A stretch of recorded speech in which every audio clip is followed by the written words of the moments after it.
Hey everyone, welcome back to the Python beginner series. போன episode 8ல் நம்ம string slicing and negative indexing பற்றி ரொம்ப தெளிவாகவே பார்த்தோம்.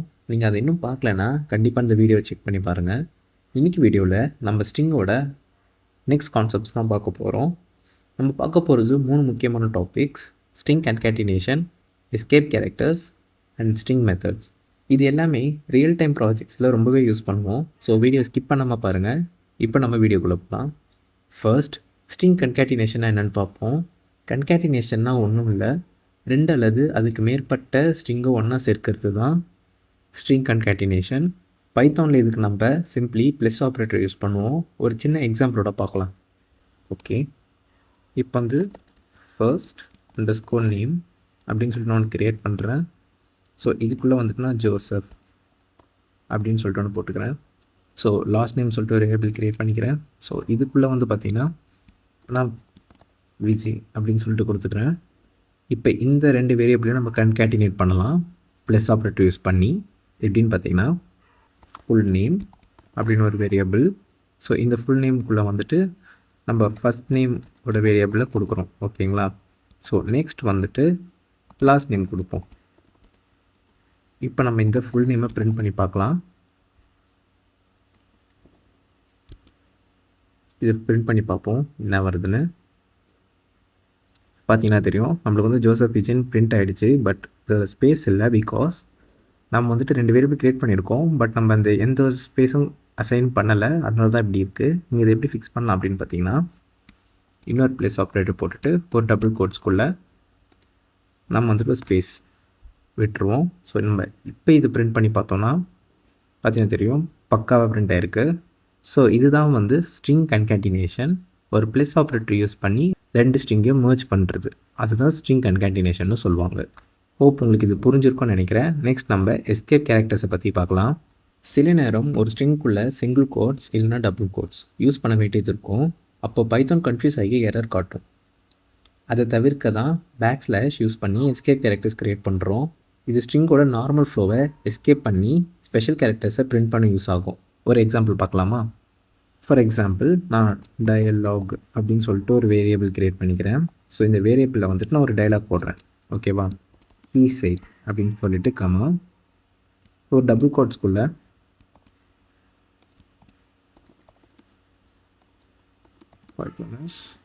அவசரம் அப்படின்னு சொல்லியிருக்காங்கன்னு வச்சுக்கோங்க. இதுதான் டைலாக்.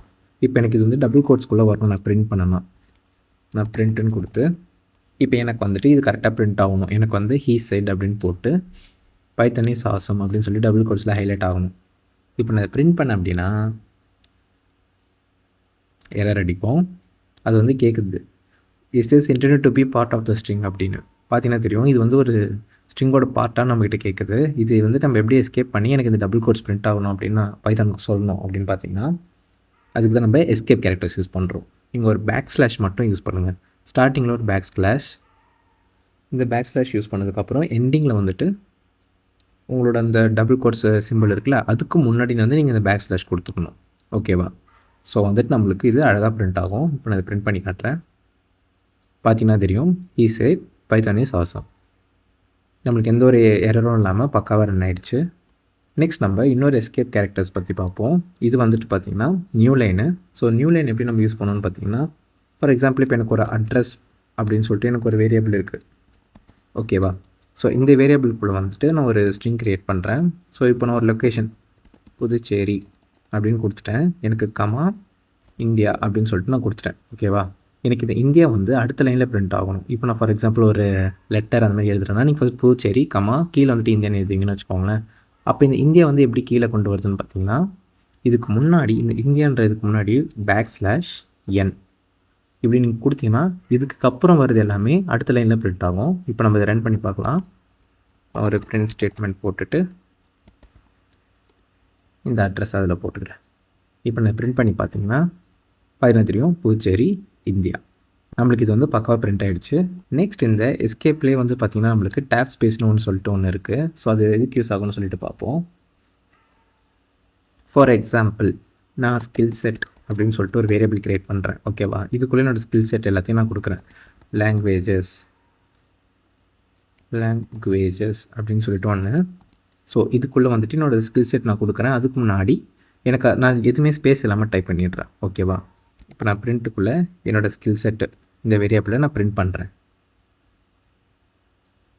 பார்த்தீங்கன்னா தெரியும், இதில் எதுவுமே ஸ்பேஸ் இல்லை. ஸோ இது வந்து பார்க்கவே அந்தளவுக்கு ப்ரெசென்டபிளாக இல்லை. பட் எனக்கு இதுக்கு நடுவில் வந்து ஸ்பேஸ் கொண்டு வரணும். அதுக்கு நான் என்ன செய்யலாம் அப்படின்னு பார்த்தீங்கன்னா, இந்த ஒரு ஸ்கில் செட்டுக்கு முன்னாடியும் நான் ஒரு /T அப்படின்னா நம்மளுக்கு ஒரு டேப் ஸ்பேஸ் வந்து அழகாக க்ரியேட் ஆகும். ஸோ இது உங்களுக்கு பார்க்க ரொம்ப ப்ரெசென்டபிளாக இருக்கும். லிஸ்ட் மாதிரி நீட்டாக அந்தமாரி காட்டுறதுக்கு நம்ம இதை யூஸ் பண்ணுவோம். ஓகேவா? ஸோ நான் இப்போ இது வந்து பிரிண்ட் பண்ணுறேன். பார்த்தீங்கன்னா தெரியும், நம்மளுக்கு ரொம்ப பக்காவாக ஒரு அழகான ஒரு ஸ்பேஸோட சூப்பராக பிரிண்ட் ஆகிடுச்சு. ஸோ இதுக்கு தான் வந்து நம்ம டேப் ஸ்பேஸ் யூஸ் பண்ணுறோம். இதுவும் ஒரு எஸ்கேப் கேரக்டரோட யூஸ் கேஸு. நெக்ஸ்ட் நம்ம வந்துட்டு ஸ்ட்ரிங் மெத்தட்ஸை பற்றி பார்க்கலாம். ஸ்ட்ரிங் மெத்தட்ஸ் நிறையா இருக்குது ஆக்சுவலி. பைத்தானில் ஸ்ட்ரிங்ஸை மாடிஃபை பண்ண, அல்டர் பண்ண நிறைய பில்டிங் ஃபங்க்ஷன் இருக்குது. இது நம்ம வேலையை ரொம்ப ஈஸியாகும். நான் இன்றைக்கி ஒரு முக்கியமான ஒரு 4 மெத்தட்ஸ் காட்டுறேன். ஃபார் எக்ஸாம்பிள் நான் டெக்ஸ்ட் அப்படின்னு சொல்லிட்டு ஒரு வேரியபிள் க்ரியேட் பண்ணிக்கிறேன்னு வச்சுக்கோங்களேன். ஓகே, பைத்தான் இஸ் ஆசம் இந்த டெக்ஸ்ட் இருக்குது. ஓகேவா? இப்போ இதை பிரிண்ட் பண்ண அப்படின்னா பைத்தான் இஸ் ஆசம் நார்மலாக டைப் ஆகிடுச்சு. ஓகேவா? எனக்கு இப்போ இது எல்லாமே கேப்ஸில் வரணும் அப்படின்னு சொல்லிட்டு எனக்கு ஒரு டாஸ்க் இருக்குது. ஓகேவா? இந்த பைத்தான் இஸ் ஆசமை எல்லாமே அப்பர் கேஸில் எனக்கு பிரிண்ட் பண்ணணும். நான் இதுக்காக ஒன்றா வந்து கேப்ஸில் திருப்பி அடிக்கணும்னு அவசியம் இல்லை. நான் என்ன செய்கிறேன் அப்படின்னா, திருப்பி ஒரு பிரிண்ட் போட்டுக்கிறேன். இல்லைனா மேலே இருக்கிறது ஒரு நார்மல் பிரிண்ட்டு. நீங்கள் வந்து ஸ்ட்ரிங் மெத்தட் எதுவுமே யூஸ் பண்ணல. இப்போ நான் கீழே வந்துட்டு ஒரு ஸ்ட்ரிங் மெத்தட் யூஸ் பண்ணுறேன். நம்ம வேரியபிளோட டெக்ஸ்ட்டு அந்த வேரியபிள் நம்ம கால் பண்ணிடுறோம். டாட் அதுக்கப்புறம் வந்துட்டு நம்ம பார்த்தீங்கன்னா தெரியும், நம்மளுக்கு இங்கே நிறையா காட்டுது இன்பில்ட்டாக இருக்கிறது. ஸோ நான் இப்போ வந்துட்டு எனக்கு எல்லாமே அப்பர் கேஸில் வேணும் அப்படின்னு சொல்லிட்டு நான் சொல்கிறேன். ஸோ அப்பர் கேஸ்க்கும் அப்புறம் நம்ம வந்துட்டு இந்த பேரந்தசிஸ் போட்டுறணும். அது ரொம்ப முக்கியம். இப்போ நம்ம இதை ரன் பண்ணி பார்த்தோன்னா பார்த்தீங்கன்னா நம்மளுக்கு எல்லாமே வந்துட்டு கேப்ஸில் இதாகிடுச்சு. நீங்கள் இதே வந்துட்டு லோவரில் போட்டிங்கன்னா லோவர்லேயும் உங்களுக்கு இது மாறும். லோவர் அப்படின்னு சொல்லிட்டு நான் போட்டு எல்லாமே நம்மளுக்கு லோவரில் பிரிண்ட் ஆகுது. ஓகேவா? ஸோ அதே மாதிரி நம்ம இப்போ ஸ்ட்ரிப்னா என்னன்னு சொல்லிட்டு பார்ப்போம். இதே மாதிரி ஒரு ஸ்ட்ரிப் ஃபங்க்ஷன் இருக்குது. இப்போ நம்ம அதை ரன் பண்ணுவோம். ஸோ ஸ்ட்ரிப்புன்றது என்னென்னு பார்த்தீங்கன்னா, முன்னாடி பின்னாடி இருக்கிற தேவையில்லாத ஸ்பேஸ்லாம் போயிடும். இப்போ நான் வந்துட்டு இந்த டெக்ஸ்ட் வேரியபிள்குள்ளே ஒரு ஸ்பேஸ் க்ரியேட் பண்ணிக்கிறேன். ஓகேவா? இப்போ நம்ம இதை ரன் பண்ணுவோம்.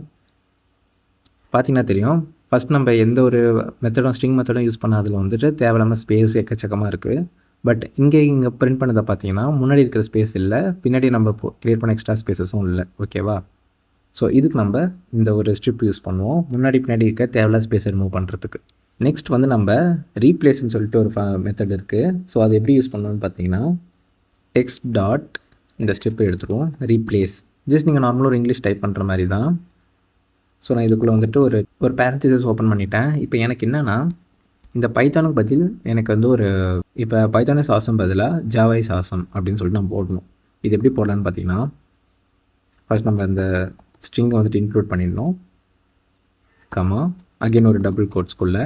இப்போ நீங்கள் வந்துட்டு இப்போது பார்த்தீங்கன்னா தெரியும் உங்களுக்கு, இது என்னோடய ஓல்டு ஸ்ட்ரிங்கு, என்னோடய வேரியபிள்குள்ளே இருக்கிற ஓல்டு ஸ்ட்ரிங் வந்துட்டு பைத்தானு. இதுக்கு பதிலாக எனக்கு வந்துட்டு ஜாவான்னு வரணும். ஸோ நீங்கள் ஜாவா அப்படின்னு ட்ரை பண்ணிக்கிறேன். இப்போ நம்ம இதை பிரிண்ட் பண்ணி பார்ப்போம். பார்த்தீங்கன்னா தெரியும், ஜாவா இஸ் ஆசம் அப்படின்னு சொல்லிட்டு நம்மளுக்கு பிரிண்ட் ஆகிடுச்சு. நெக்ஸ்ட் வந்து நம்ம ஸ்ப்ளிட்டை பற்றி பார்ப்போம். ஸோ இங்கே நான் வந்து ஸ்ப்ளிட் அப்படின்னு சொல்லிட்டு ஒரு மெத்தடை யூஸ் பண்ணுறேன். இப்போ பார்த்தீங்கன்னா தெரியும், இந்த ஸ்ப்ளிட் என்ன செய்யுது அப்படின்னா, என்னோடய வேரியபிள்குள்ளே இருக்கிற ஸ்ட்ரிங்கில் எல்லாத்தையுமே வந்துட்டு கமா யூஸ் பண்ணி தனித்தனியாக ஸ்ப்ளிட் பண்ணி ஒரு லிஸ்ட்டாக கொடுத்துருச்சு. ஸோ லிஸ்ட்டு இதெல்லாம் வந்துட்டு நம்ம அப்கமிங் வீடியோஸில் பார்ப்போம். இப்போதைக்கு ஜஸ்ட் இதை பார்த்துக்கோங்க. ஸ்ப்ளிட் வச்சு ஒரு பெரிய ஸ்ட்ரிங்கை குட்டி குட்டி பீசஸாக உடைக்கலாம். இது டேட்டா அனாலிசிஸ்க்கு நிறைய யூஸ் ஆகும். ஓகேவா? ஸோ இதுதான் ஸ்ப்ளிட்டோட யூஸ் கேஸு. இந்த மாதிரி ஸ்ட்ரிங்கில் நிறையா மெத்தட்ஸ் இருக்குது. நீங்கள் ஆன்லைனில் இல்லை W3 ஸ்கூல்ஸில் போனீங்கன்னா நிறையா இருக்கும் எக்ஸ்ப்ளோர் பண்ணுறதுக்கு. அதில் எல்லாத்தையுமே எக்ஸ்ப்ளோர் பண்ணுங்கள். ஸோ அப்கமிங் வீடியோஸில் நான் நிறையா எக்ஸாம்பிள் வந்து யூஸ் பண்ணுவேன், நிறையா ஸ்ட்ரிங் மெத்தட்ஸு. ஸோ நீங்கள் அதுலேருந்து லேர்ன் பண்ணிக்கலாம். ஹோப் இந்த வீடியோ உங்களுக்கு பிடிச்சிருக்குன்னு நினைக்கிறேன். நெக்ஸ்ட் வீடியோவில் நம்ம அடுத்து வர கான்செப்ட்ஸ் எல்லாத்தையும் பார்ப்போம். இன்கேஸ் நான் வீடியோ அப்லோட் பண்ணியிருந்தேன் அப்படின்னா ஸ்க்ரீனில் காட்டும். அப்படி காட்டலைன்னா கொஞ்சம் வெயிட் பண்ணுங்கள், சீக்கிரமாகவே அப்லோட் பண்ணிடுறேன்.